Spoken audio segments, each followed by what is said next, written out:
Good morning all, it is Monday morning, it is 35 minutes past 8 and yeah, well I was getting ready for work this morning. I was going to go up to that 14 tonner which is over on the east coast there for an AdBlue concentration fault. But I just remembered this morning there's an 8 tonner which is up in the borders. It'll be a little bit out of my way, but it might be as close as I'm going to get. The guy just wants us when I'm passing. So it might be a little bit out my way. We'll see how we get on with the 14 tonner, but I thought I'll put all the filters and things in the back of the van just in case, because you know, if I'm up at this 14 tonner and I'm only there an hour, then it kind of, I'll be back down at Carlisle at 2 o'clock with a bit of a sort of funny sort of time to try and fill. So I might be able to get that 8 tonner service. Anyway, hope you've all had a good weekend. I found myself a new hobby over the weekend, and it's a bit of an odd one.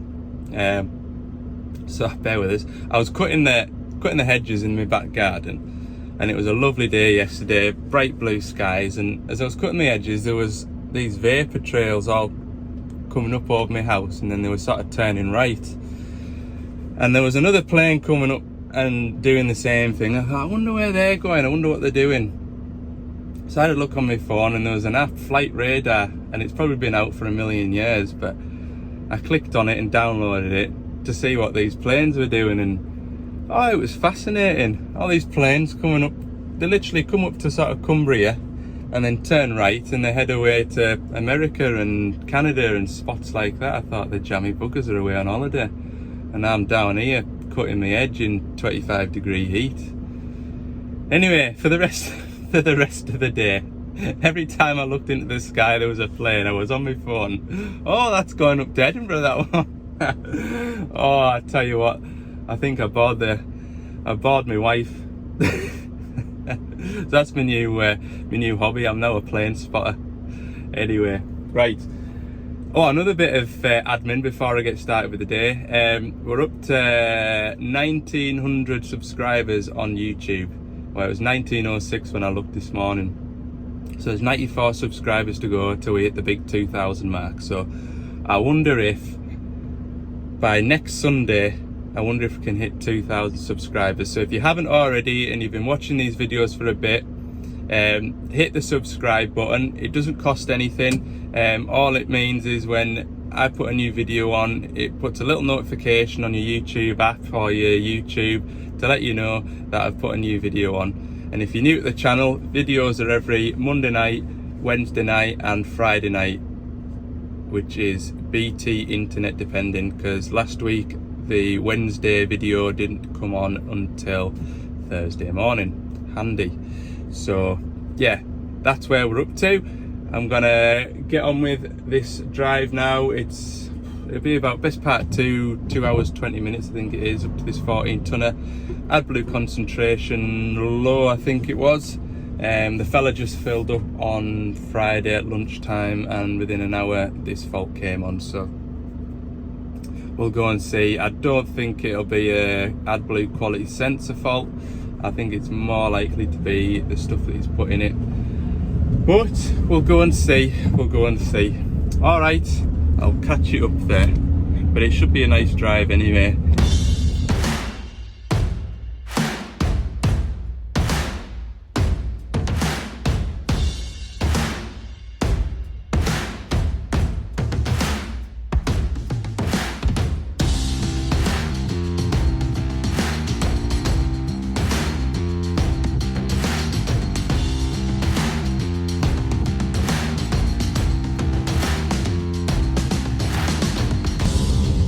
I have found my machine. It's just working on the roadside. I just missed me turning into the spot. Just been talking to the fella on the phone and he's working the machine. I said, is that error code still there then? Oh no, when I came to it this morning it's gone. Right, so we'll go and have a look. And if the error code's not there, then it's obviously Gonna make things a bit difficult. Oh well, I'm here now. Oh, I've just got out. Just got out to open the gates. It is 27 degrees outside. Oh, it is so hot. So hot. Anyway, let's go and have a go with this digger, see what it's saying. So sure enough, the machine hasn't got the error code active anymore, but the Perkins diagnostic tool has logged it. Even though it's not in the failure log, it's on the laptop here. So these are the two codes I'm interested in. This one happened at 1100 hours, so we can just ignore that one. Engine coolant temperature high. This is the fault code. So this is the code that brought the second code on. So this second code is a inducement code. So it's saying the inducement severity is high, least severe, so it won't have put it into any sort of D rate. So yeah, it happened at 6,607 hours. So first thing I'm going to do is get my refractometer out and my litmus paper. I'm going to check the tank, so I'll dip the tank and make sure the quality is okay, and then I'll check the wiring around the def header tank. I'll also pull up the troubleshooting guide and just take a quick run through it as well. Obviously at the moment everything's okay, so chances of finding anything other than the AdBlue concentration low is well, it's not looking good. But there's another thing I can do as well.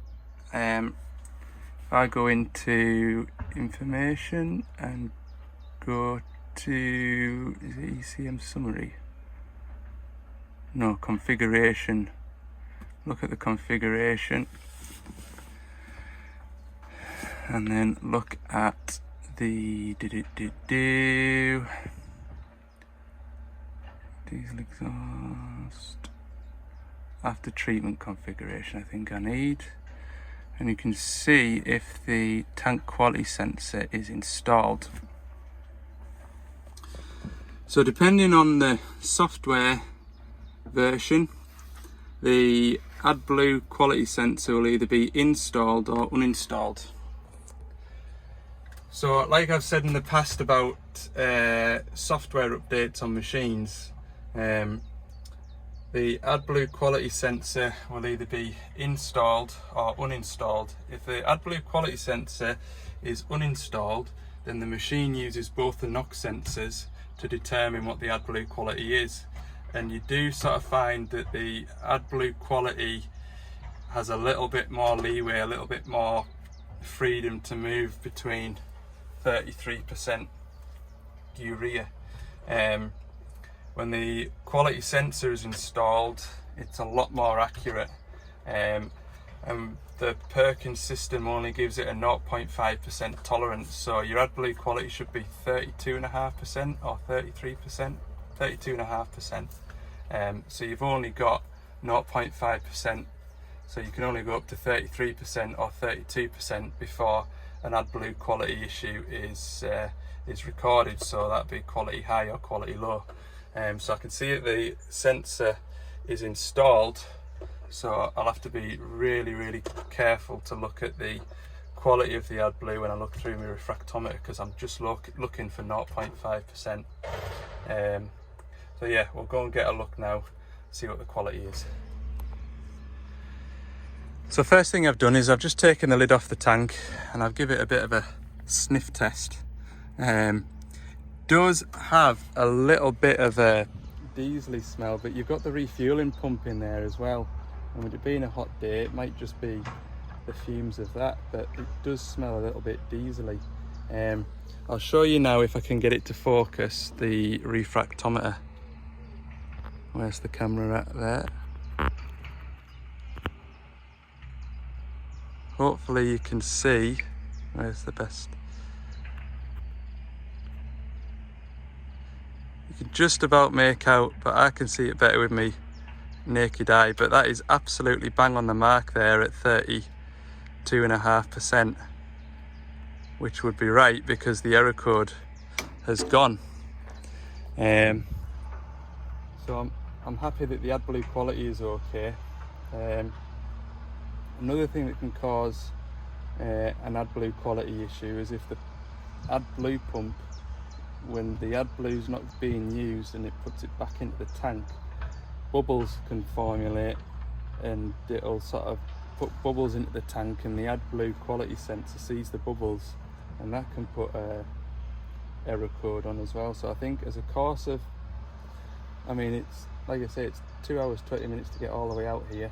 What I'm going to do is whip the lid off the tank and just have a look with the engine running and see if I can see any bubbles going into the tank.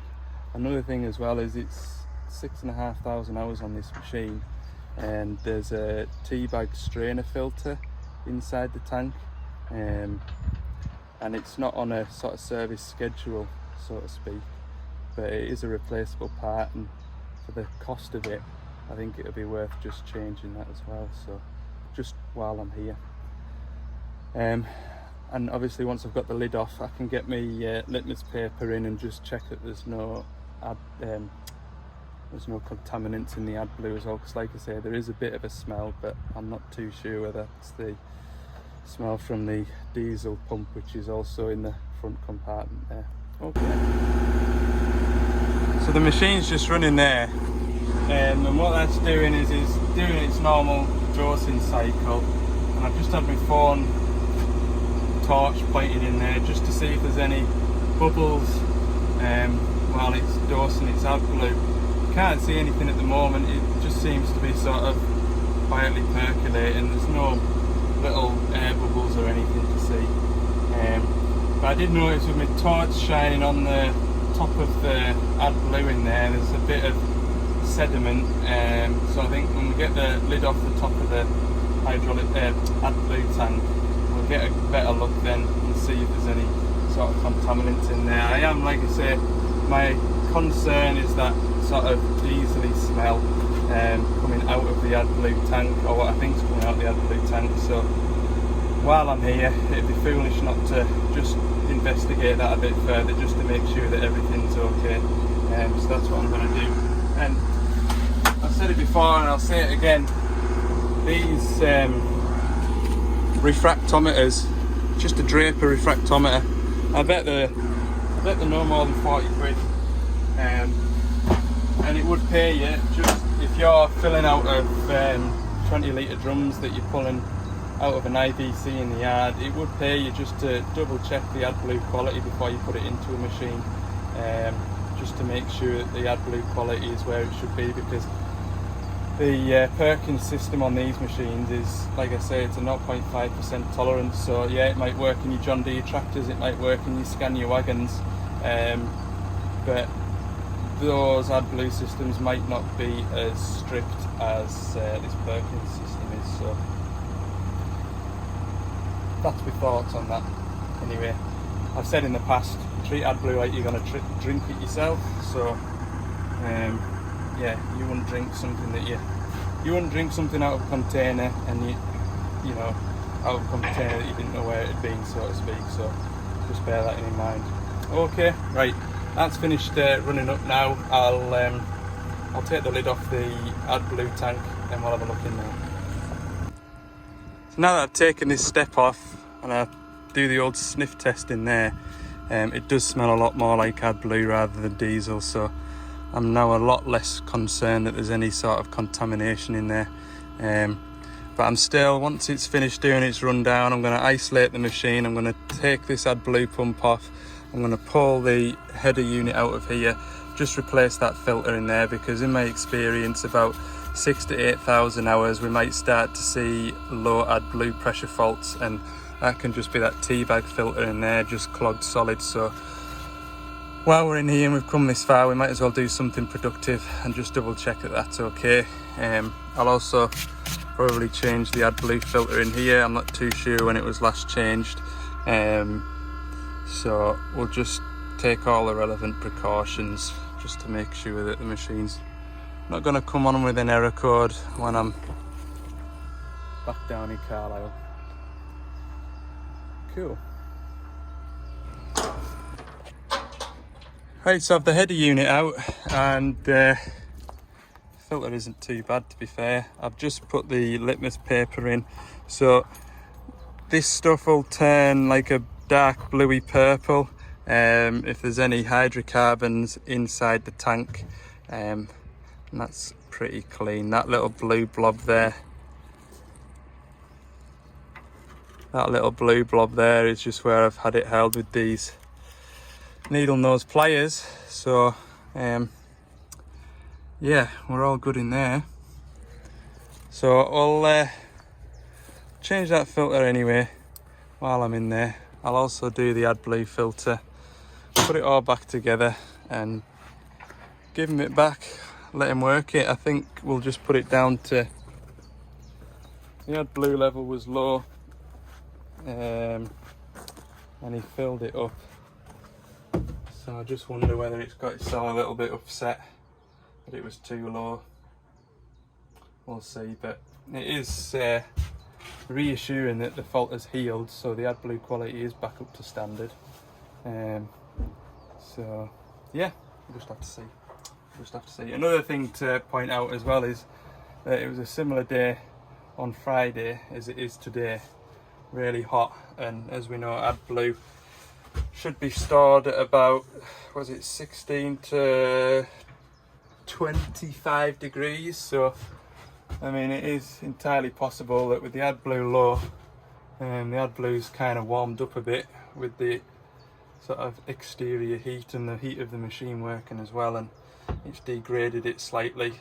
And just because the quantity on the AdBlue has been low, it could have degraded a little bit, and then when he's filled it up, it's obviously taken a bit of time in the machine working for it to heal itself. I think that's probably the most logical answer now. But yeah, not too bad. I would like to have put my finger on exactly what it is, but sometimes with these AdBlue quality faults, you just have to put it back together and get him back to work and see how we go from there. So that's what I'm going to do anyway. I'm going to put that back together and let him have it back.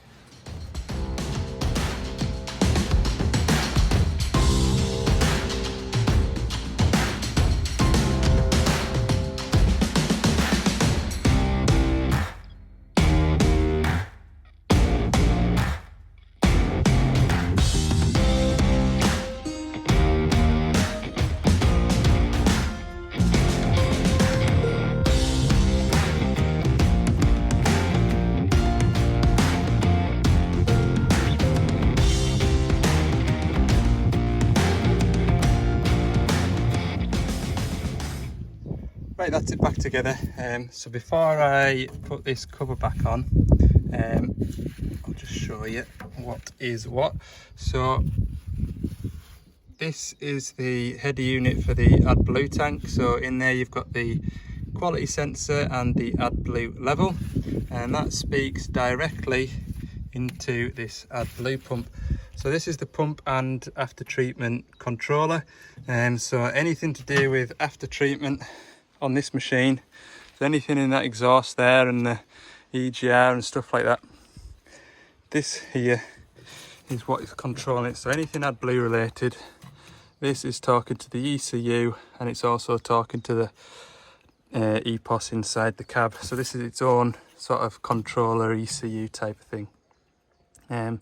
So you've got your line out, which is here, so that's a suction line which goes straight onto the bottom of the AdBlue pump. Then you've got a line out which then goes up to your AdBlue injector in the exhaust. And I've mentioned it before, but if you didn't know, the injector in the exhaust on this model of machine, the AdBlue is constantly feeding through it. So it's the AdBlue that's keeping that injector cool. Remember, that exhaust will get up to 200 or 300 degrees, I think, and it needs to be kept cool, otherwise things heat up and expand and contract and etc., and the injector won't last long. So it's using AdBlue circulating through the injector all the time to keep it cool, and then when it's coming back from the injector, it's coming back into this line here and back into the tank. So that's why I was having a look just to make sure there was no air bubbles being created inside the tank, because like I say, the AdBlue quality sensor, if it picks up on air bubbles, that can kind of skew what it thinks the AdBlue quality is like. So right, I'll put this step back on. We'll just reconnect the isolator, put the laptop back on it, and just make sure that everything is still as it should be. Okay. It's warm. It is so warm. I've had that machine running there for 10 minutes now. Everything seems to be as it should be. So I've phoned ahead to the next fella. He's happy to have us, so that's an hour and 8 minutes drive to go and get to that. So we'll go and have a look at an old DX80 and that'll put the day in, won't it?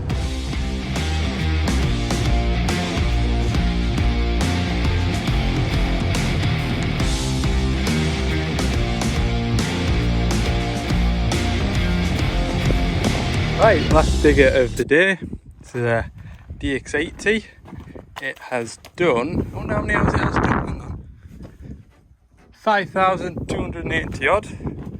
And it is a 11 plate.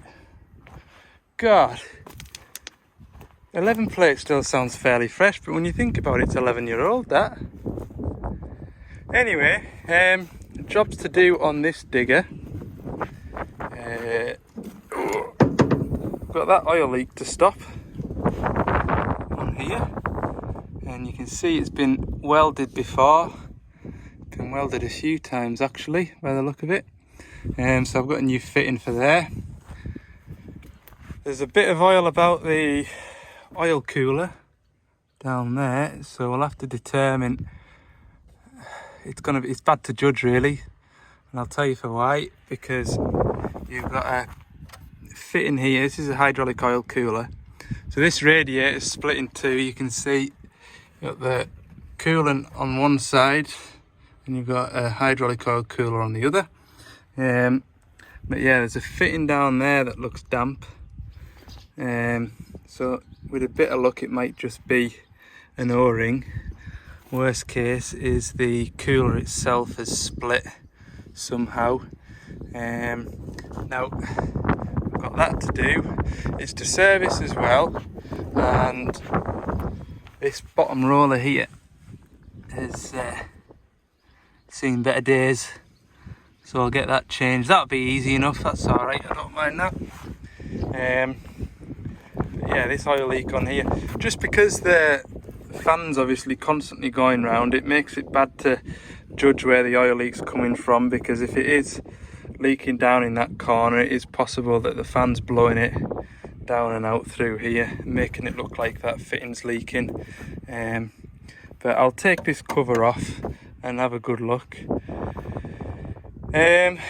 So yeah, there's a few bits and pieces to do, but we're up, it's quite exposed up here, so although it is still 25 degrees, it's a lovely breeze. It's lovely. So we'll get this done now. Yeah, marvellous. I'll start with my hydraulic fitting, I think. Get that done.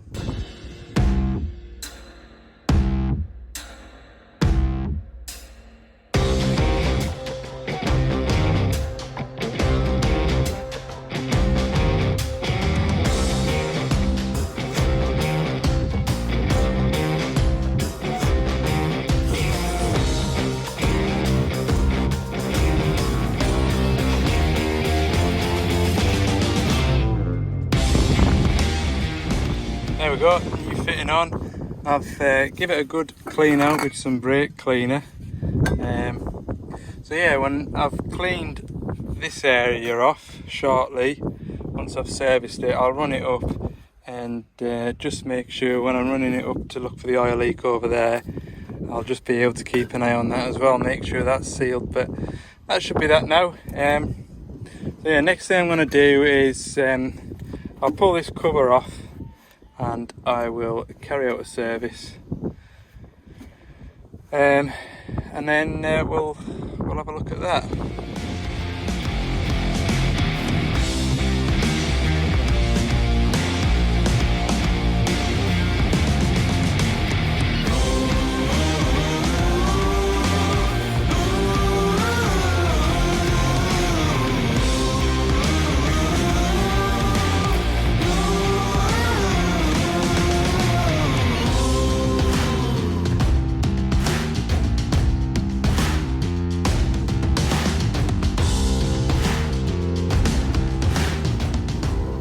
I thought I'd show you this. As you've seen, I've changed the engine oil filter and very nearly made a mistake, schoolboy error, when I was putting the new filter on. I thought that didn't seem as many turns to screw it on as it took to screw it off. Well, the old seal on this aftermarket filter had stayed with the engine. So if I hadn't noticed that and I just screwed it on and left it, when I started it, I can guarantee you there'd be engine oil everywhere in a matter of seconds. So I've dodged that bullet. And then another thing, I'm quite amazed. So this is the fuel pre-filter, the water-in fuel filter, and look at that. I mean, I'm staggered the machine was actually running. Some of you might go, I've seen worse, and personally as well, I've seen worse, but look at the gunk in there. Goodness me. I'll give all that a clean up. Definitely change that. I checked the air filter. That's a brand new air filter. So a bit of a story behind this machine. It fell off the back of a low loader trailer. Whether it was going onto the trailer or coming off the trailer.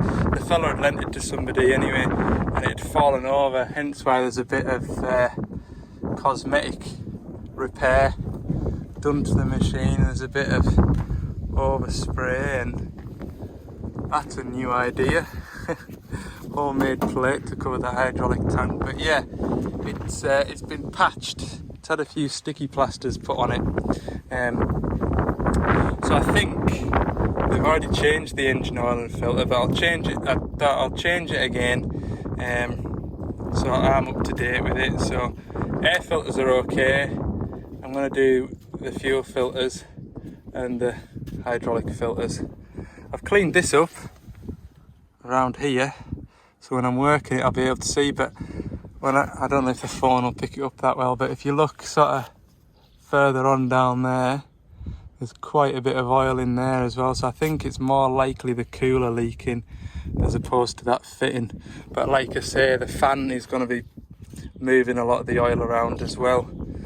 So that makes it a bit harder to judge, but I think if I run it for 15-20 minutes, get the oil nice and hot, and I don't see anything running out of here, then I'm going to go and say it's the oil cooler, to be fair, like.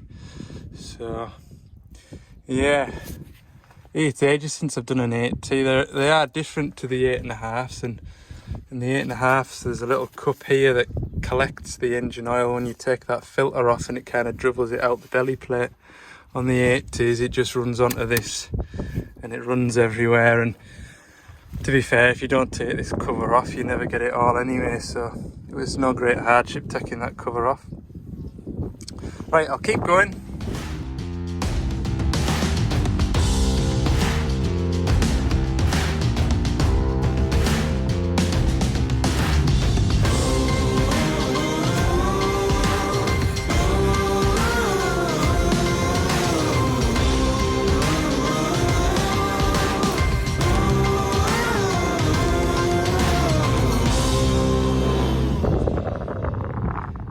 Right, the engine's been running while I've been changing this top roller and changing the oil in those final drives. I don't know why I didn't, but I never set it on a time lapse when I was doing that. But what I do when it's a rubber track machine is I'll jack the machine up like now. I'll put this pointy bar in there like that into the floor. I'll let the machine down onto it so it kind of lifts the rubber track off the top roller. I'll then put a couple of blocks of wood in either side, lift the machine back up, take this out, and then I've not got any weight on here, and then it's just 2 bolts at at the back there, pull it out, new one in, and then do the same in reverse. That's how I do it. I'm sure other people have got other ideas, but it works for me anyway. And bar's still straight as well, so Brucey bonus. Right, yeah, I was talking about this hydraulic oil cooler. I'll just show you that when I've put it away. Yeah, so the engine's been running all the while that I've been doing that, so maybe 10 minutes or so. And it is still dry around here, but if I look, there's a bit of oil down the back of there, and oil is starting to collect on here again, which is running down from this corner here. So I think it's the oil cooler. I do, because it's still dry up on the top of there as well. Might even be that alloy weld there maybe, but it's also down in the back of there. So I'll get him a price for an oil cooler. I don't think they're that savage. I did an oil cooler ages and ages ago now, and I remember, and I'll know not to do it this time. This is the air conditioning condenser radiator, and at the time I didn't have my tickets to do air conditioning, and I was just a boy, so I didn't know what I was doing with the air conditioning. And what I did was I left it attached. And just dropped it forward, and I think I snapped something. I think I snapped it there maybe. Anyway, in my mad panic as a young lad, I went to a local blacksmith's to kind of see if I could braze it up. They brazed it up, put it back on, went back with somebody else, recharged the aircon, and it leaked. And that condenser there, I'm sure it was only 40 quid, and I'm sure the blacksmith will have charged us 60 quid to try and braze that up. Anyway, the things you do to try and hide a mistake. Anyway, so yeah, I think we'll get a price for the oil cooler. Right, I'll put this plate back on, or this L-shaped cover, and back up. I think it's quite late now actually, or later than I expected it to be. I'm feeling we're getting on towards 4 o'clock now.